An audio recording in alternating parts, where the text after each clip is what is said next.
Andrew Goodhouse. I'm an alumni of CSU.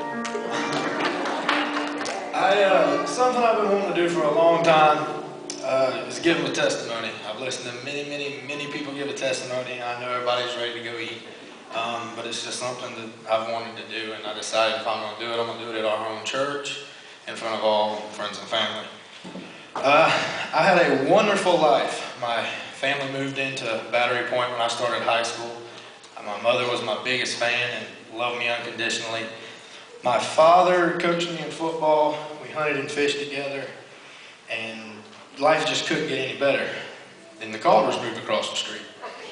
And I'll never forget, the Calders moved across the street, and they had this little girl who had freckles, always wore her hair in a ponytail, and her ears stuck out a little bit.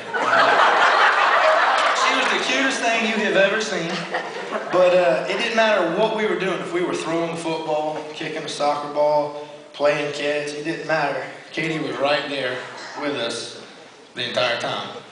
But even at 11 years old, Katie knew what it was like to be a friend, because I could have a bad day, could come home with just something, and Katie was always outside sitting there, waiting to listen, waiting to be a friend. And life was perfect. It could not have got any better. And then tragedy struck. As many of you are aware, we were involved in a car accident, and my dad was taken. And life changed for me completely. I'm talking about one day riding high, the next day I just don't understand what has happened.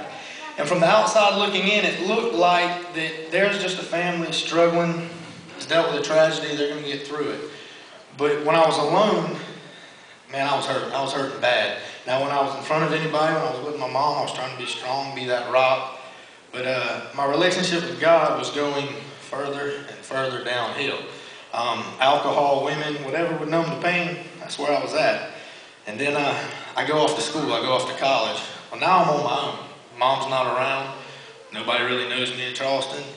And the party scene gets more and more. And I'm still praying. I'm still talking to God, but my prayer consists of, God, take care of my mom, take care of my family and friends, but I don't want anything from you. You've done enough for me. And it's kind of like I was trying to punish God for what he had done to me. In my eyes, you know, I looked at it as God's hurt me, so I'm going to hurt you. And I finally get to come home. I get done playing football. Football season's over with, and I get to come home for the holidays. And on the way home, all right, Andrew, you got to be a rock. You got to be strong. You got to be there for your mom when you get there. So I come home, and, you know, there's that front. Everything's fine. And I'll never forget one Saturday morning, my mom's cooking breakfast, and I'm laying in the recliner. And I hear a car door slam.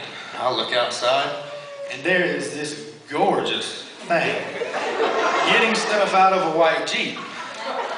I said, one of Carrie's friends is over. I think I'll go introduce myself. So I walk outside on the porch, you know, shut the door loud enough to get her attention. And that little girl with freckles that wore the ponytail and the ears stuck out, she turned around and said, Andrew, you're home from school. And I sat there, and when I picked my jaw up, I said, yep, and you've grown up. Well, from that point on, the chase was on. I was after her like you would not believe. Well, through all the chasing, the stumbling, the falling, the getting back up and chasing, Katie made it very, very clear that she didn't want a relationship with somebody who didn't have a relationship with God. Now we got a problem. So there I sit. I think I was sitting in a deer stand one night, and I said, you know, she's absolutely perfect for you. Y'all have everything in common.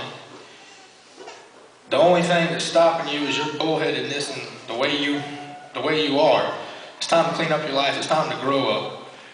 So I get further and further away from the party scene, start trying to clean up my life, start trying to become a better person. My relationship with God isn't where it needs to be, but I'm coming along, and I'm becoming a much better person.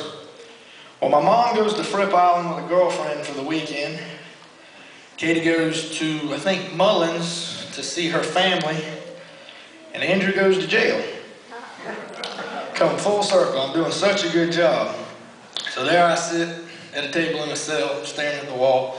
The only thing I can think about is my mother's going to kill me, Katie's going to have a cow. And The longer I sit there, I wonder, I think they'll keep me a little bit longer for my own safety.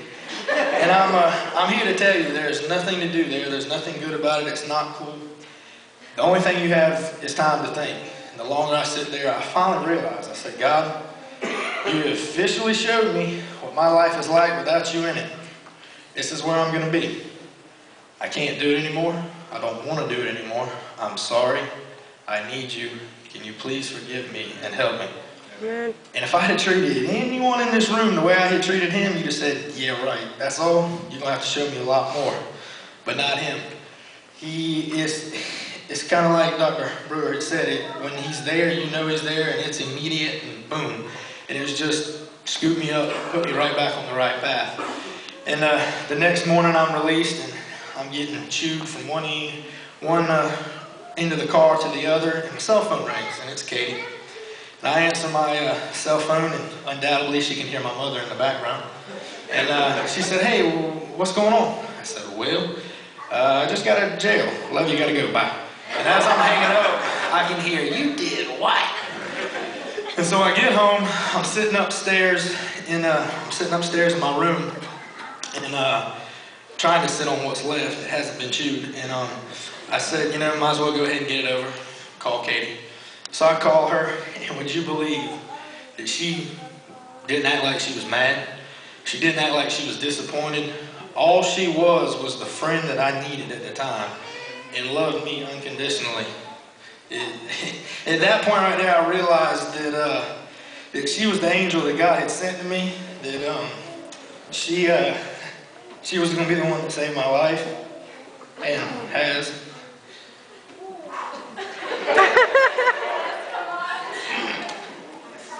Katie, you've been in my life a long, long time.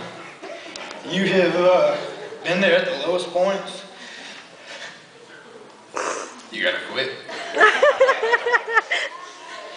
You've been there at the lowest points to help me up. You stood behind me at the highest points, cheering me on. You have made me happier than I ever thought possible. I want to spend the rest of my life giving you everything you want. Y'all gotta quit too. I want to spend the rest of my life giving you everything you want, everything you deserve, and much, much more. I want to spend the rest of my life trying to make you as happy as you've made me. I want to spend the rest of my life loving you unconditionally. For the longest time, you've been my best friend, but I want much, much, much more than that. I want you to be my wife. So, Katie called her.